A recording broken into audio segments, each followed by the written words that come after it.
Namaskar. A warm welcome to World News and Indian Perspective on All India Radio. This is Abhineet Shukla and with me is Nipunika Shahid, bringing glimpses of the major developments of the day from across the globe. Over the next half an hour, we shall bring you the latest from the world of politics, economy, sports, entertainment and more. The headlines. President Draupadi Murmu addresses the Constitution Day celebrations in New Delhi. India-Bhutan satellite launched by ISRO's PSLV. External Affairs Minister Dr. S. Jaishankar on a 3-day visit to Manipur. The nation pays homage to martyrs of 26/11 Mumbai terror attacks. Film Bazaar at the 53rd IFFI Goa concludes on Saturday. In FIFA World Cup, Australia upsets Tunisia 1-0, Poland defeats Saudi Arabia 2-0. And in cricket, second one-day international to be held between New Zealand and India on Sunday morning 7 IST.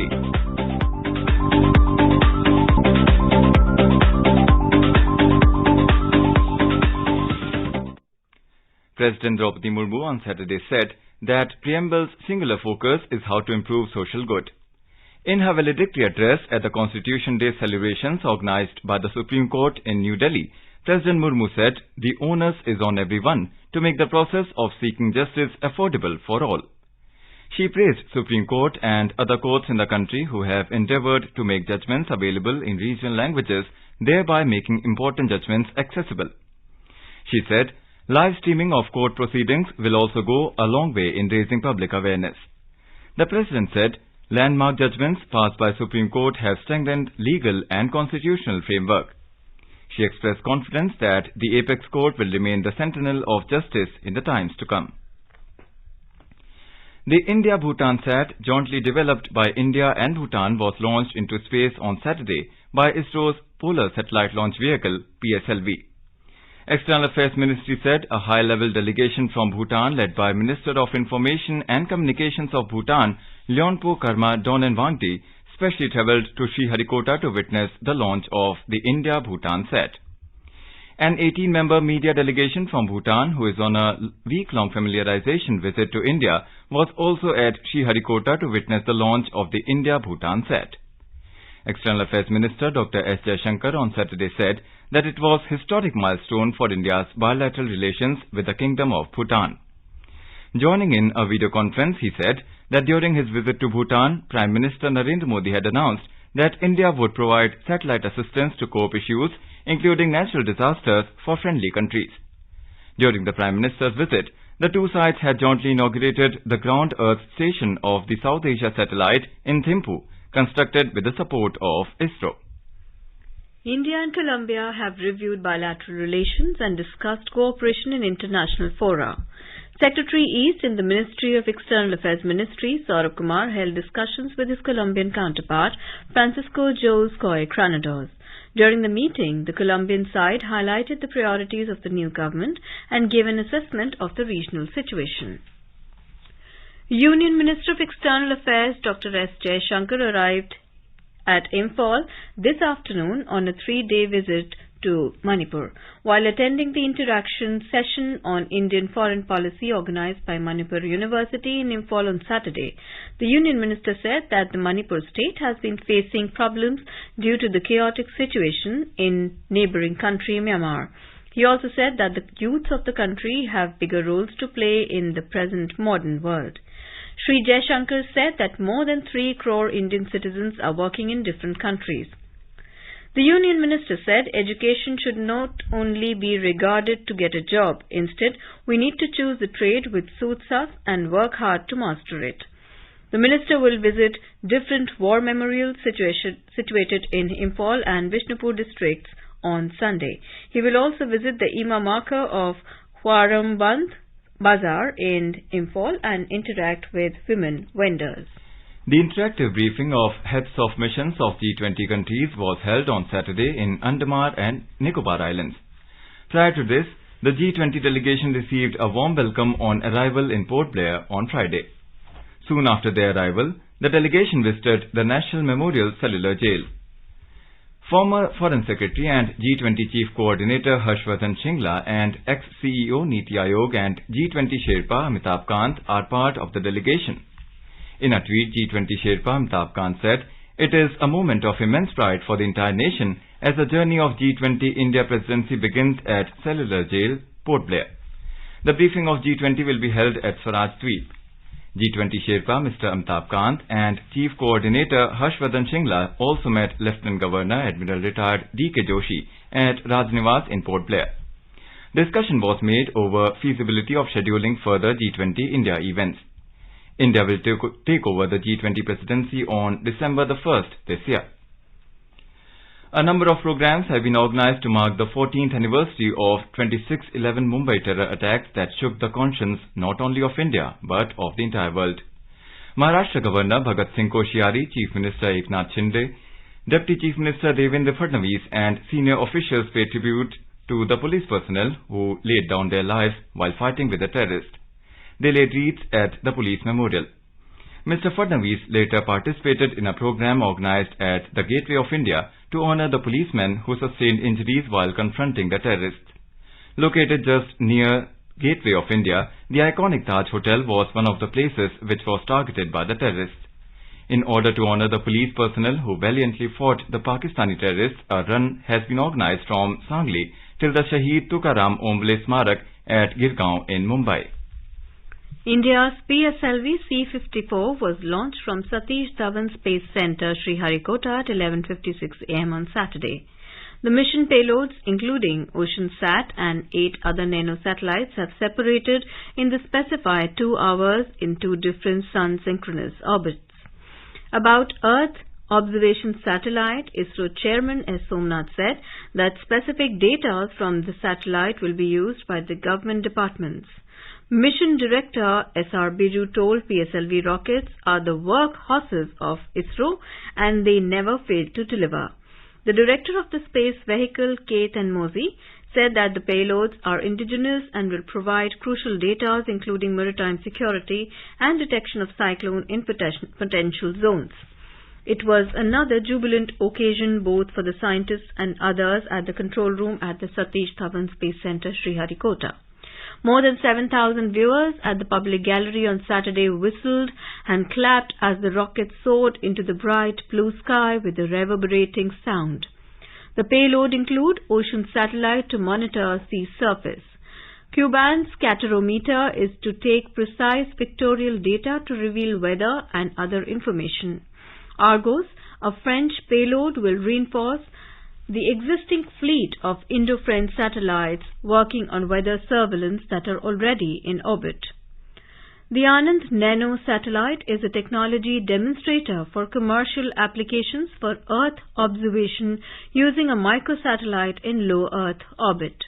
The Thibault satellites, it provides a satellite platform for experimentation to store and forward operations and perform scheduled and unscheduled uplink to compatible ground stations in India and publish wherever required by the users. Amateur operators can utilize this facility to evaluate their uplink equipment. Astrocast, a 3U spacecraft, is a technology demonstrator for the Internet of Things. It enables asset tracking and monitoring anywhere, regardless of blind spots without cellular coverage. Opening 85% of the planet to connectivity, SAT IoT unlocks the industrial IoT market. It keeps track of vehicles, pipelines, livestock, crops or containers for the users. In Kerala, 258 midshipmen and cadets passed out of the Indian Naval Academy at Ezimala in Kannur district at an impressive ceremonial parade held on Saturday morning. The midshipmen and cadets belong to the 103rd INA and Naval Orientation Courses. 16 cadets belonging to friendly navies such as Bangladesh, Madagascar, Mauritius, Myanmar, Seychelles, Sri Lanka and Tanzania also passed out after the completion of their training. The Chief of the Integrated Defence Staff to the Chairman of the Chiefs of Staff Committee, Air Marshal Balabhadra Radhakrishna, reviewed the passing out parade and awarded medals to meritorious cadets. Addressing the event, the Air Marshal urged the cadets to be prepared for the full spectrum of threats, be it those arising from conventional or unconventional ones, terrorism, threats from deadly technologies or hateful ideologies. He said the next decade will be decisive in view of the rapid changes in the geopolitical environment. The cadets crossed the Antim Pag, marking the completion of their training period. A large number of parents and relatives of the cadets, besides the participants of the Think You, Sail Beyond Your Horizon, a national-level quiz competition organized by the Navy, witnessed the passing out parade. The 5-day-long Film Bazaar concluded at International Film Festival of India, IFFI, in Goa, with Bangladesh feature film Agantuk being named the winner of the Prasad DI Award.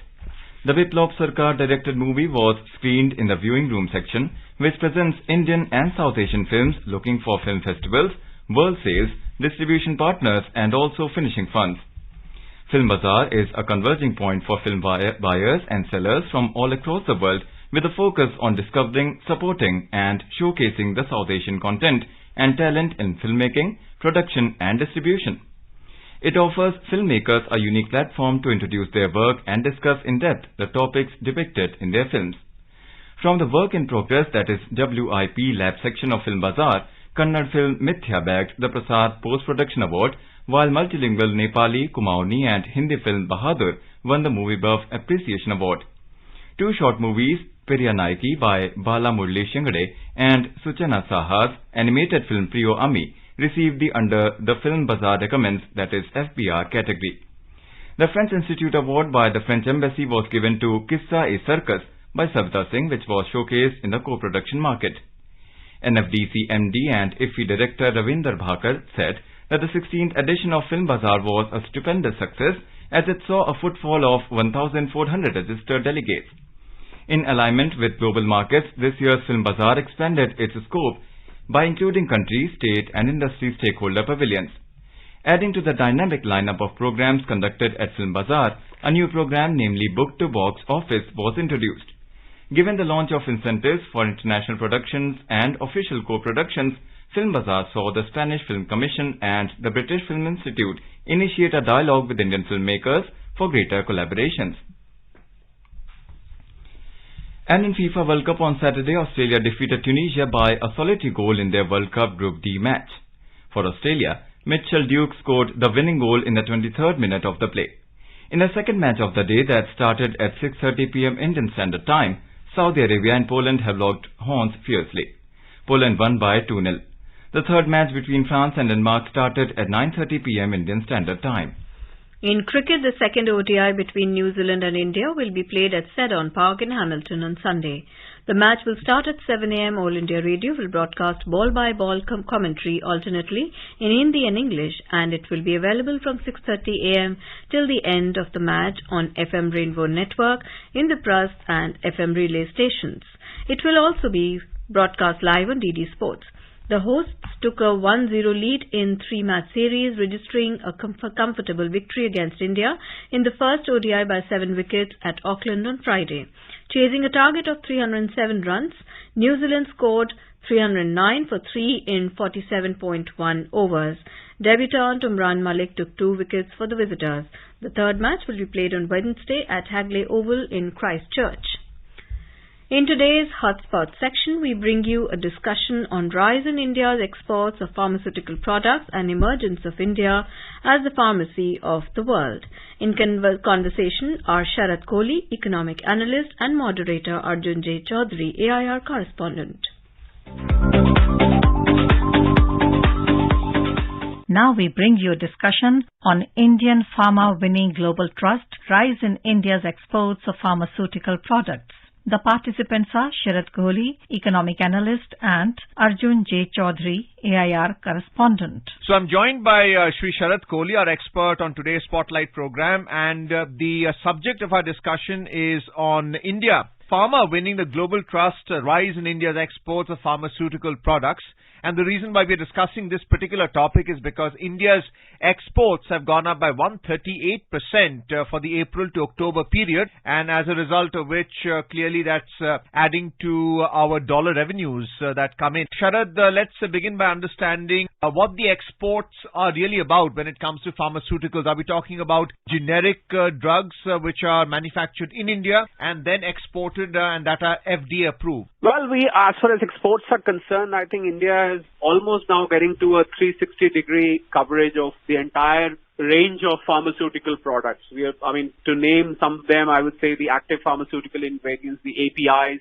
We're looking at drug intermediaries. We're looking at key starting material. We're looking at generic drugs. We're looking at generic medications. So I think India is pretty much, now into, and if I expand this further, even the medical goods now, which we used to import at one point of time, now they are being manufactured here at a very, very cost-efficient level. And I think we are in a position, we will be in a position to export at a very large scale. The medical goods, which includes the diagnostic equipment, which includes the therapeutic equipment and so forth. So I think Indian dominance in the world pharmaceutical market is getting stronger by the day. And if you look at since you referred about the exports, it's worth mentioning that India today is amongst the top 10 pharma exporting countries, which is, and India is currently exporting to about 200 odd countries. So which means somewhere, somebody at some point is always consuming an Indian-made medicine or an Indian-made drug to get rid of the ailment. So which is, I think, a matter of pride for every Indian. And if we look at the numbers, Arjun, for the financial year 21,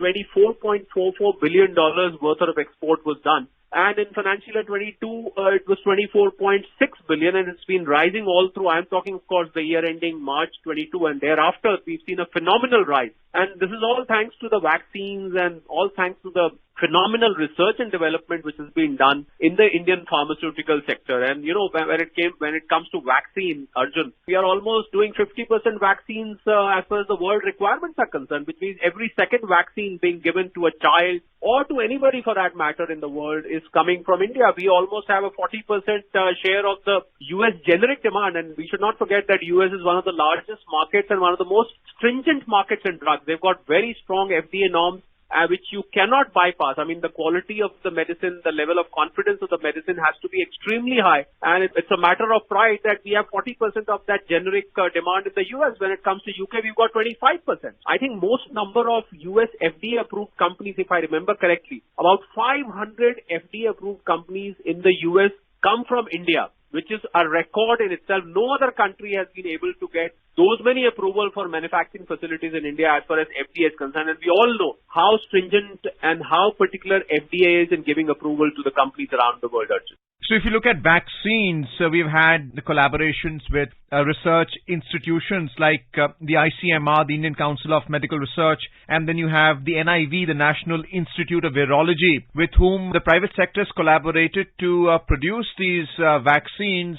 How is it that we have led the global market when it comes to exports? Now it's the third largest exporter as far as the drugs are concerned, generic drugs. How did we come about achieving this?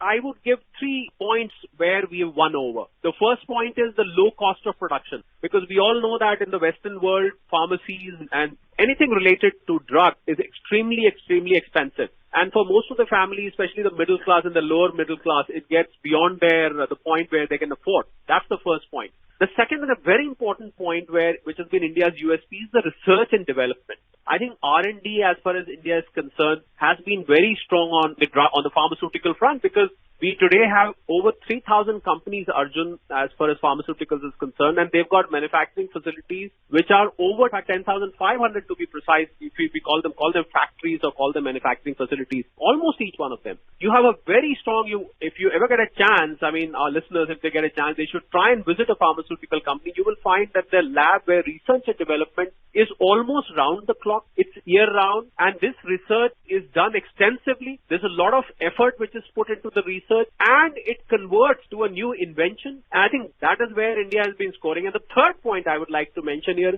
is the level of trust which the world has developed for Indian medicines. I think the more people get cured around the world at the minimal cost, I think that is what is giving India the edge over rest of the countries from where the drug requirements are being sourced. So we have a national vision by Honorable Prime Minister Narendra Modi about One Earth, One Health, and this is something that he stated at Davos, where the World Economic Forum was being held in Argentina. How important is support for the development of the private sector when it comes to increased production and export? Absolutely. I mean, no sector in the country can thrive unless it is supported by the will of the government, by the political will. Unless you have the political will, there is no way a sector can flourish. I mean, we've seen this. The classical example of this aspect has been in China's tech sector suffered because the government wasn't supporting. So if we look at some of the, the things which go in supporting what I'm saying, if you look at the budget of 2022-23, the budget allocation just for research, as far as Government of India is concerned, was 3,201 crore just for the research, the government allocation. If you look at the allocation made to the Ministry of Health and Family Welfare, there was about 83,000 crores of allocation made. National Health Mission, we all know, you keep hearing these ads, you see on the roadside the National Health Mission promotion which the government does, the awareness which the government creates. 37,000 crore allocation for that. And of course, we should not forget Ayush Mantralaya here, because pharmaceutical industry, Arjun, today is not simply limited, allopathy. It's not limited to simply drug intermediaries. It's not limited to APIs. Today, pharmaceutical industry is very inclusive. We should not forget Ayurveda. We should not forget biotechnology. We should not forget the traditional methods of treatment where India is rapidly, gaining momentum as far as the acceptability around the world is concerned. So I think the will of the government has been very evident from these kind of allocations in the budget, that how conscious the government is of the fact that a helping hand, a supporting hand of the government is required to make sure that we become the pharmacy of the world and grow at a very, very rapid pace. I was looking at the growth over the last 5 years. We almost have a CAGR of about 10%, which is one of the best in any industry for that matter, Arjun. So the principal challenge at the time of COVID was the lack of active pharmaceutical ingredients, the APIs that you mentioned earlier, for ramping up production, and China had a lead there. How is it that you managed to get access to these APIs and boost our export competitiveness, which has now gone up by 138% for the quarter? People have been hearing Prime Minister's speeches over this while. When he speaks about Atmanirbhar Bharat, a classic example that he gives is that when Corona broke out and when the first lockdown happened, and then he announced the Atmanirbhar Bharat plan, I think the first example that he gives is, for example, PPE kits. When people needed, when the hospitals needed, when the clinics needed, when the doctors needed, we never used to manufacture PPE kits. I mean, they were a rare commodity as far as our country is concerned. And today, we are exporting PPE kits to the rest of the world. I mean, we talk of sanitizers, we talk of PPE kits, we talk of vaccines, which you already mentioned. I think in a spate of about 2.5 to 3 years, from looking around the world for these things, suddenly we become massive suppliers of these things. So I think it shows that how resilient and how innovative our country is, and how entrepreneurial our country is, and how conscious our country is, that how quickly we can fulfill the missing requirement, what is missing in the world. We quickly grab that opportunity. So this is called making of the crisis an opportunity. I think I'm very confident that India would be able to help them fight over the whole problem comprehensively, because we've got so much of experience and we've got so much of and research behind us that we can easily help them in overcoming. And it has helped around the world. If you see 200 countries around the world today, Arjun, it's not a joke. The total number of countries around the world are more than 200, little more than 200. Out of them, 200 are dependent on our drugs and pharmaceuticals. So I think that speaks volumes. And a very pertinent point I would like to mention here. In June 21, I remember our Finance Minister, Honorable Mrs. Nirmala Sitharaman, she announced the PLI scheme for the pharmaceutical industry over the next 5 years. And I remember the amount announced was 197,000 crores. And this covered APIs, this covered intermediaries. It also covered key starting materials, which is a very important thing for pharmaceutical industry. So over the next 5 years, this PLI scheme will not just generate employment. It will not just promote more capital formation in the pharmaceutical industry, but it would also further establish India's dominance in the world of pharmacy. So clearly it is a strong leverage when it comes to framing your trade agreements with countries like the United Arab Emirates and Australia, with whom I believe negotiations are taking place. What is the Health Minister Mansukh Mandaviya's position on this to ensure that this performance is maintained and it continues to grow? Any FTA discussion which goes around the world, take for example the recent FTA with Australia, or take for example the ongoing discussion with the United Kingdom, which incidentally could not materialize because of the change in the political circles in the UK, and we are hoping that will happen very soon. I would like to mention here that pharmaceutical is amongst the top of the list. And this is one thing where India is not found wanting. In fact, it's the other country, whosoever we are signing off, they ensure and they make sure that India keeps a soft corner, making sure that there's uninterrupted supply of the pharmaceutical products and pharmaceutical pharmaceutical related stuff which should be provided to the country. So I think today India can dominate or dictate terms because of its strength in the pharmaceutical sector. So it gives India that leverage. It gives India that trump card that, when we are signing an FTA, so on the basis of the strength in pharmaceuticals, we are able to get better deals in some of the other sectors as far as tariffs are concerned, as far as promoting other Indian products are concerned. So this synergy of cost savings and delivery on the part of our suppliers for export markets, are we replicating that for domestic consumption as well? Are we removing the scourge of spurious medicines and ensuring quality control at dispensing centers? Oh yes, India's drug administration is getting stronger, and we cannot, de-align the exports from the domestic market. I mean, we can't say that we are making a very good drug for exports, and our internal drugs are compromising on quality. I think gone are the days. We cannot delineate the two things and say that two are separate. I think if you look at the total FDI flows in India in the pharmaceutical sector, over the last 22 years, we've almost had $20 billion being invested in India. And I think the Indian Drug Administration, the Director General Drug, or in each region, they are ensuring that there is no spurious medicine. There are surprise checks being made at the pharmacies. When the goods leave the factories, I think there is a very strong checkpoint created there to make sure that when they reach from the factories to the wholesalers, from the wholesalers to the retailers, and then from the retailers to the end consumers, no drug can now be sold which is sensitive without a doctor's prescription. You cannot just go and buy anything without a doctor's prescription. I think if you see the pharmacies today are changed. And I think another major change which is happening in the retailing of drugs is that we have today the branded companies or big business groups who are entering the retail. I think that is causing a revolution because, for those roadside small colony pharmacies, today the pharmacies have become chains. I think, and these chains ensure that there is a uniform quality standard which is maintained all through the distribution process. So as of now, we are the primary producers of generic drugs. Do you see us upping our game to actually creating drugs which are new to the market on the basis of research and development and collaboration so that, we are able to dictate terms in the pharmacy world? Well, research and development is a constant in the market. I mean, for pharmacies, research and development just cannot afford to stop. That's my first point. My second point is that today where research and development is going is the chronic diseases. I think if India focuses, or the R&D in India focuses on chronic disease therapies, like for example, cardiovascular, for example, anti-diabetes, for example, antidepressants, for example, cancer-fighting drugs. So these are 4 or 5 areas where there's a lot of research happening.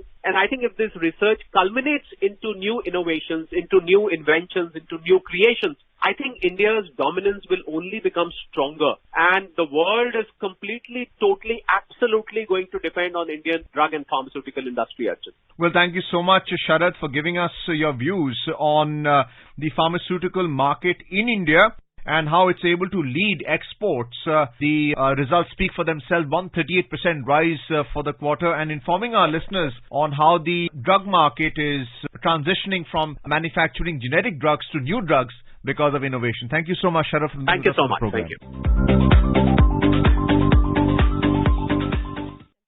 This is All India Radio giving you the world news.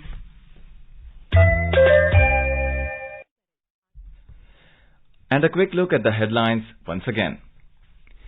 President Draupadi Murmu addresses the Constitution Day celebrations in New Delhi. India-Bhutan satellite launched by ISRO's PSLV. External Affairs Minister Dr. S. Jaishankar on a 3-day visit to Manipur. The nation pays homage to martyrs of 26/11 Mumbai terror attacks. Film Bazaar at the 53rd IFFI Goa concludes on Saturday. In FIFA World Cup, Australia upsets Tunisia 1-0, Poland defeats Saudi Arabia 2-0. And in cricket, second ODI to be held between New Zealand and India on Sunday morning, 7 Indian Standard Time. And now before we end, let us listen to Mahatma Gandhi's favorite bhajan Vaishnav Jan by artists from India.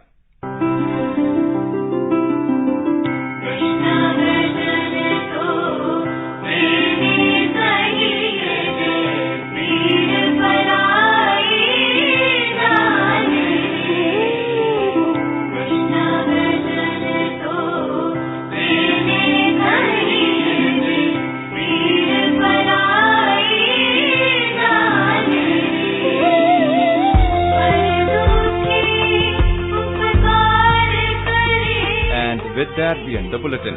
We'll be back at the same time tomorrow with the next edition of World News.